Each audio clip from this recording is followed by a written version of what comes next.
राग मारू महला तीसरा। सतगुर सेवन से वड भागी,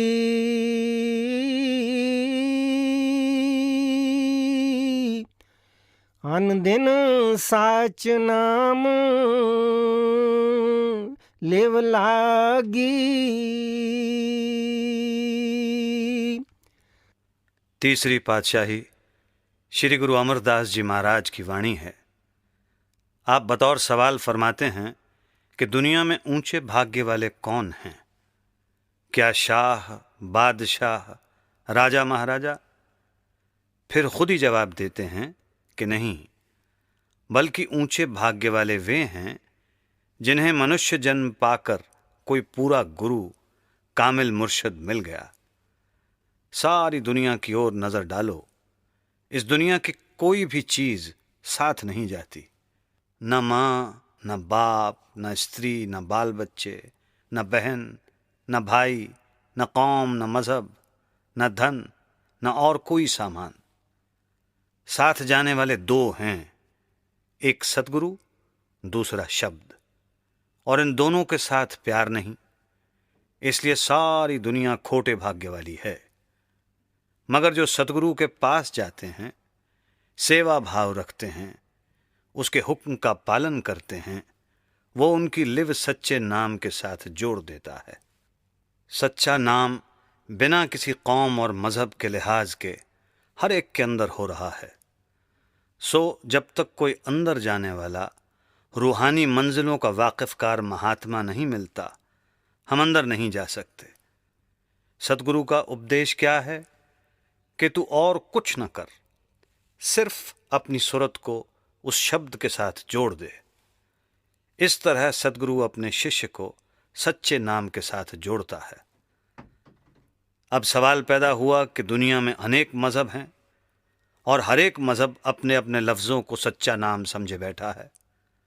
हिंदू ओम ओम को सच्चा नाम कहते हैं, सिख वाहेगुरु वाहेगुरु को सच्चा नाम कहते हैं, मुसलमान अल्लाह अल्लाह को सच्चा नाम कहते हैं, ईसाई गॉड गॉड को सच्चा नाम कहते हैं। इसी तरह और मजहबों का हाल समझ लो। बेशुमार सच्चे नाम हो गए, शोर मच गया। अब कौन सा नाम है जो एक है और सबके लिए साझा है, जिसको सच्चा नाम कहें? इसका फैसला गुरु साहब आप ही अगली कड़ी में करते हैं। सुनो। सदा सुखदाता रव्या घाट अंतर, शब्द सच्चा ओ महा है। कहते हैं चाहे कोई हिंदू है या मुसलमान, सिख है या ईसाई, यहूदी है या किसी और मजहब का, मोमिन है या काफिर, सच्चा नाम हर एक आदमी के अंदर है। जब इसकी रूह उस सच्चे नाम के साथ जुड़ जाए, उसकी लज्जत ले ले, तो इसका जन्म मरण ख़त्म हो जाता है और सदा के लिए सुख हो जाता है। वो नाम ना अरबी है, ना फ़ारसी, ना तुर्की, ना अंग्रेज़ी और ना ही किसी और भाषा में। जब भाषा कोई नहीं तो कोई किताब भी नहीं, न वेद, न शास्त्र, न ग्रंथ, न पोथी, न इंजील, न कुरान और ना ही कोई और ग्रंथ। मगर लोग मन के कहे लगकर लफ्ज़ों को नाम समझे बैठे हैं। नतीजा क्या होता है? जब नाम को जपने से कोई फ़ायदा नहीं होता तो नास्तिक हो जाते हैं, खासकर पढ़े लिखे लोग। मेरा आंखों देखा वृत्तांत है। जब मैं मड़ी पहाड़ पर सब डिविजनल ऑफिसर के रूप में काम करता था, बाबू गज्जा सिंह जी मेरे साथ रहते थे। एक देव समाज का लीडर आया। क्योंकि वे परमात्मा को नहीं मानते, इसलिए उसको वहाँ ना हिंदू अपने पास रहने देते थे, न मुसलमान रहने देते थे। बड़ा दुखी हुआ। बाबू गज्जा सिंह जी को पता लगा। वे मेरे पास आए और कहा कि एक देव समाजी आया है, उसको लोग रहने नहीं देते। मैंने कहा कि उसको बुला लाओ। वहाँ एक असिस्टेंट मेडिकल अफसर था जो मेस्मरिज्म यानी वशीकरण विद्या के ज़रिए इलाज करता था। वो देव समाजी उसके पास इलाज करवाने के लिए आया था। सो जब वो मेरे पास आया, मैंने कहा तुझे क्या चाहिए? कहता है, जी एक कुर्सी, मेज और बरामदा। मैंने कहा, कुछ और भी चाहिए? कहता है, जी नहीं। उसको वे चीजें दे दी गईं। बातचीत से पता लगा कि वो काठियावाड़ का बड़ा भारी पंडित है। परमार्थी ख्याल था, तलाश में निकला, लेकिन परमात्मा नहीं मिला। कहीं देव समाजियों के यहां आ गया। उन्होंने साबित कर दिया कि परमात्मा है ही नहीं। हमारे देव भगवान गुरु को, जो खोजियों में अपनी मिसाल आप हैं, ना मिला, ना और किसी को मिलेगा। मैं तो दौरे पर जाता रहता था। मेरे पीछे बाबू गज्जा सिंह जी सत्संग करते थे और वह सत्संग में आया करता था। कितने समय सत्संग सुनता रहा। आखिर एक दिन कहता है कि मुझे नाम दे दो। मैंने अभी इस बात का कोई जवाब नहीं दिया, बल्कि कई दिन इसी तरह खामोशी से गुजार दिए। एक दिन कहता है, जी आप मजदूरों को क्या दिहाड़ी देते हो? मैंने कहा, 4 आने। कहता है, मैं 3 आने ले लूंगा, मुझे मजदूरों में शामिल कर लो। उसी समय वो बीमार हो गया। मैं उसे मजदूरों में शामिल तो क्या करता, कह दिया कि जब ठीक हो जाओगे तब नाम दे देंगे। आखिर वो बिना नाम लिए ही चला गया। कुछ समय बाद मुझे सोलन से उसकी चिट्ठी आई। लिखता है, मुझे उम्मीद नहीं कि मेरी चिट्ठी पहुंचे। खैर, मैं अब परमात्मा को मानता हूं। पता नहीं कि मेरी संभाल करेगा या नहीं। मैंने लिखा, वो सबके अंदर है, तेरे अंदर भी है और तेरी संभाल भी करेगा। वो सच्चा नाम है। सच्चा नाम लफ्ज नहीं, ना ही वहां किसी मजहब या जबान का लिहाज है। हिंदू होकर अंदर जाओ, मुसलमान होकर जाओ, किसी और मजहब के होकर जाओ, परमेश्वर ने जो नाम अंदर रखा हुआ है, सबके लिए एक ही है। उसी की महिमा वेद शास्त्र, ग्रंथ पोथियां और अन्य मजहबी किताबें करती हैं। उसी की महिमा संत महात्मा करते हैं। उसको नाम कह लो, कलमा कह लो, बांगे आसमानी या कलाम इलाही कह लो, मतलब कि उसका कोई भी नाम रख लो। वेद उसको नाद कहते हैं, ऋषि मुनि आकाशवाणी कहते हैं और हम शब्द कहते हैं। वो शांति और सुख देने वाला है, जर्रे जर्रे में मौजूद है। कोई शब्द भेदी गुरु मिल जाए, हम कमाई करके अंदर चढ़ जाएं, बस इतना ही काम है। नदर करे तां गुरु मिलाए,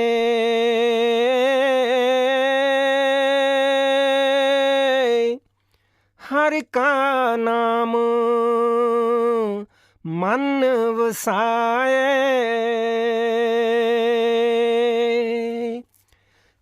जब वो मालिक किसी जीव पर रहम करना या उसको बख्शना चाहता है तो गुरु से मिलाप करवाता है। नहीं तो कौमों की कौमें, मजहबों के मजहब लफ्ज़ों को जब जब कर मर गए, खाली आए और खाली चले गए। नाम लफ्ज़ नहीं, वो लिखने, पढ़ने, बोलने में नहीं आता। जब नाम की कमाई करोगे, पर्दा खुल जाएगा और सच्चा नाम अंदर प्रकट हो जाएगा। हर मन वस्या सदा सुख दाता,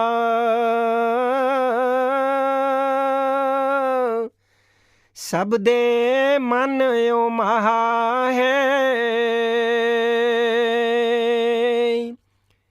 कहते हैं, जब मालिक यानी नाम या इसमें आज़म अंदर बस जाए तो शांति आ जाती है।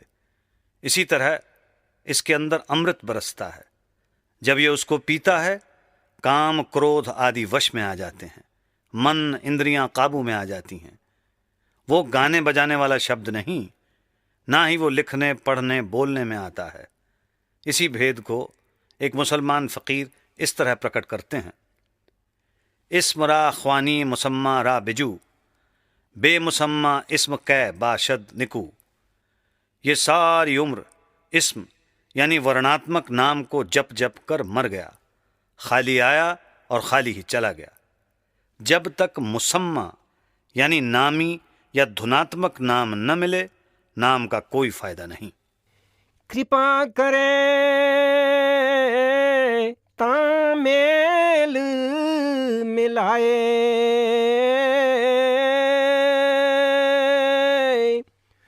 हाँ मैं ममता शब्द जलाए।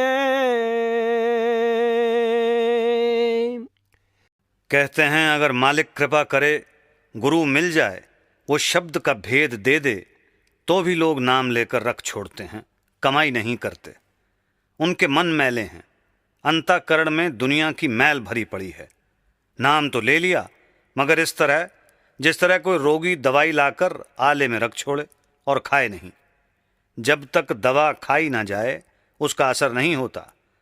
जिस तरह मालिक की कृपा के बिना पूरा गुरु नहीं मिलता और वो नाम नहीं देता, इसी तरह परमात्मा की बड़ी दया, अति रहमत हो तो जीव नाम की तरफ आता है, यानी नाम की कमाई करता है। ये ठीक है कि जीते जी मरना आसान नहीं, मगर बिना मरे यानी नाम की कमाई किए बिना बनता भी कुछ नहीं। अगर ये कमाई करे तो काम, क्रोध, हौमे, ममता, आशा, तृष्णा, मतलब कि इसके अंदर जो जो बुराइयां हैं सब जल जाएं। अब नाम है या रूह है या परमात्मा। जब नाम की लज्जत आ गई तब न लोभ है, न लालच है, न मोह, न अहंकार, न चोरी है, न ठगी। सदा मुक्त रहे एक रंगी,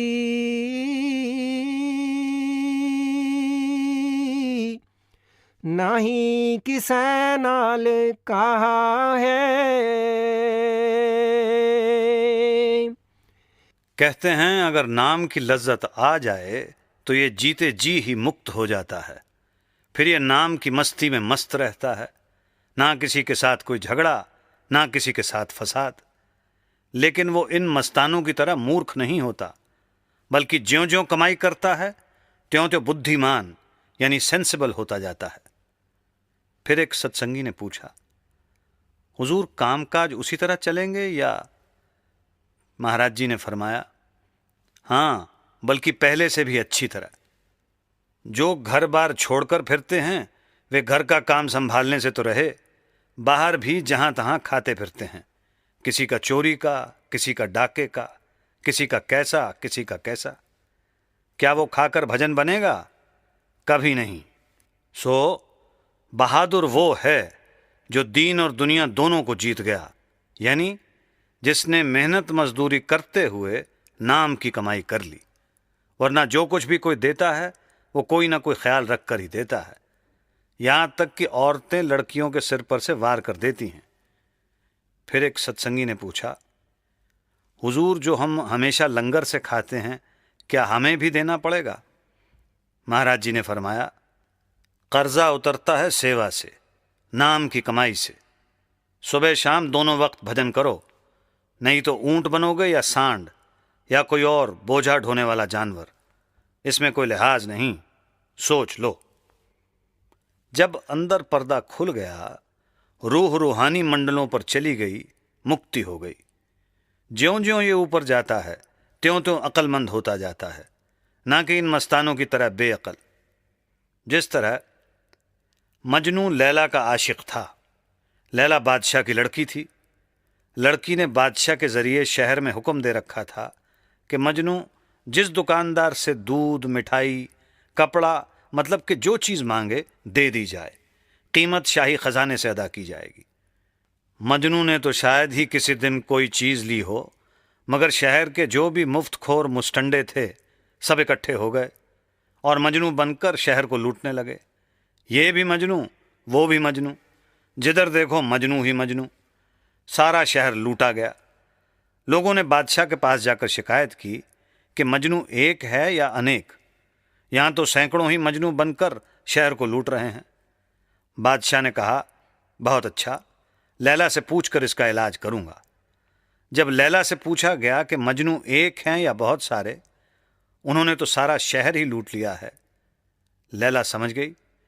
बजाय इसके कि कोई जवाब देती, बोली कि इसका इलाज मैं करूँगी। ढिंडोरा पिटवा दिया कि कल लैला छुरी लेकर बाजार में निकलेगी और मजनू का मांस लेगी। सब भाग गए। एक जो असली मजनू था वो रह गया। अब कहते हैं कि ज्यों ज्यों मनुष्य कमाई करेगा, इसे समझ आएगी, प्रेम और प्यार आएगा, सबको प्यार से देखेगा और कहेगा जो मेरे अंदर है वही सबके अंदर है, तब उसको सब में एक ही दिखाई देता है। इसका नाम एकरंगी यानी मुक्ति है। बिन सतगुर सेवे घोर अंधारा, बिन शब्द कोई न पावे पारा। अब श्री गुरु अमरदास जी कहते हैं कि जब तक रूहानी मंडलों पर जाने वाला कामिल मुर्शद न मिले, आदमी अंधा आया और अंधा चला गया। 9 दरवाज़ों में घोर अंधेरा है। जब तक ये 9 दरवाज़ों में बैठा है इसको कुछ नहीं मिलता। मगर जब कामिल मुर्शद या पूरे गुरु के पास गया, उसने कहा कि तेरे अंदर शब्द है, जब तू शब्द की कमाई करेगा मुक्त हो जाएगा। अगर ये उससे शब्द का भेद लेकर कमाई न करे तो मुक्ति वुक्ति कोई नहीं। बड़े बड़े गुणी ज्ञानी बिना शब्द के अहंकार में फिरते रहते हैं। जब मैं सिकंदरपुर में था, वहाँ के मुसलमान रात को मेरे पास आकर बैठ जाते थे। एक दिन मैंने कहा कि तुम्हारे में कोई मुसलमान भी है? कहने लगे, आपको हम क्या दिखाई देते हैं? मैंने कहा, मुझे आप आदमी दिखाई देते हो, बंदे दिखाई देते हो, अलबत्ता आप मुसलमान किसको कहते हो? कहने लगे, जिसके पास कलमा हो। मैंने कहा, ठीक, मगर कौन सा कलमा हो? कहते हैं कलमे 2 हैं। मैंने कहा, नहीं। कहते हैं फिर? मैंने कहा, आप कलमा किसको कहते हो? कहते हैं ला इलाहा इल्ला अल्लाह। मैंने कहा, कुरान शरीफ में तो कलमे की तारीफ में कथन है कि कलमे वाले के नज़दीक शैतान नहीं आता, लेकिन आपके कई भाई रोज़ अदालतों में जाकर झूठी गवाही देते हैं। कहने लगे, फिर आप बताओ। मैंने कहा, वो कलमा लफ्ज़ नहीं बल्कि ताकत है जो ज़र्रे ज़र्रे में मौजूद है और उसका भेद कामिल मुर्शिद से मिलता है। अगर कोई सारा दिन जलेबी जलेबी या मिश्री मिश्री कहता रहे तो ना उसका मुंह मीठा होता है और ना ही पेट भरता है। अगर सारी उम्र वाहेगुरु कहते रहें, क्या वाहेगुरु मिलेगा? कोई नहीं। नाम और चीज़ है और नामी कुछ और चीज़। यही तो भेद है। यही सभी संत, मुसलमान, फ़कीर, यही गुरु नानक देव जी कहते हैं। शिष्य पढ़ते तो हैं, लेकिन क्योंकि समझना मुश्किल है इसलिए नहीं मानते। जब तक कामिल मुर्शद या पूरा गुरु नहीं मिलता, तब तक अंदर जाने का रास्ता भी नहीं मिलता। कामिल मुर्शिद कहता है कि तेरे अंदर नाम है। अगर नाम न मिला तो अंधे आए और अंधे चले गए। बिना मुर्शिद नाम नहीं मिलता और बिना नाम मुक्ति नहीं होती। देशों के देश, कौमों की कौमें नाम से खाली पड़े हैं। वे लफ्ज़ों को नाम कहते हैं, उनको लफ्ज़ी नाम के जपने का अहंकार है। लफ्ज़ नाम नहीं। जब तक अंदर नाम की लज्जत नहीं आती, नाम जपने का कोई फायदा नहीं। जो शब्द राते महा बैरागी,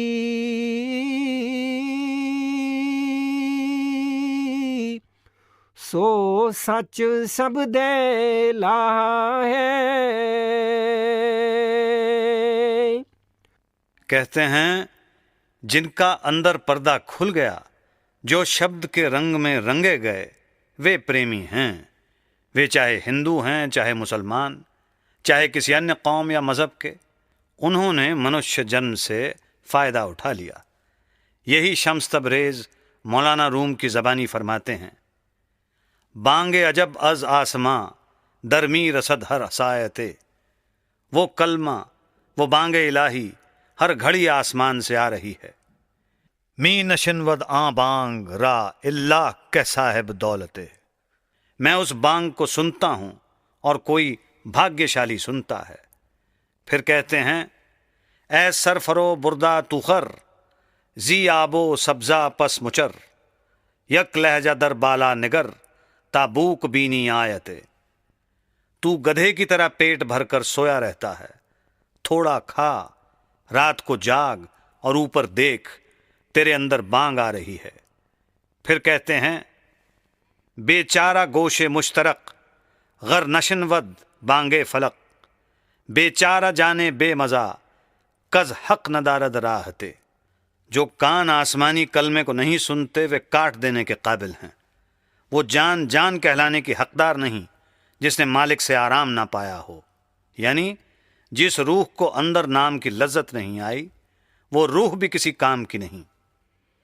फिर कहते हैं, आखिर चह बाशद गर शबे अज जां बरारी या रबे। कितना अच्छा हो तू रात को जागे और नाम की धुन को सुने। बेरू जही अज गोरतन अंदर रवि दर साख्ते। दोनों आंखों तक कब्र है, जब तू इस कब्र से ऊपर जाएगा तो तुझे वो शब्द मिलेगा। जब तक तू ऊपर नहीं जाता कलमा कहो या शब्द वो नहीं मिलता। आखिर में फरमाते हैं, अज जां बरारी यकसरे एमन जिशम शीरे अजल बांगे दराई का अंदरो नबुवत खिजारा गारते। जब तू ऊपर जाएगा तुझे वो शरीर मिलेगा जिसको मौत की तलवार भी नहीं काट सकती।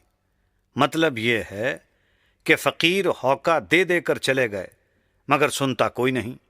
सो जो इस नाम के रंग में रंगे गए उनकी मुक्ति हो गई। वे सच्चे प्रेमी हैं। वे मनुष्य जन्म से फ़ायदा उठा गए, अपना जन्म मरण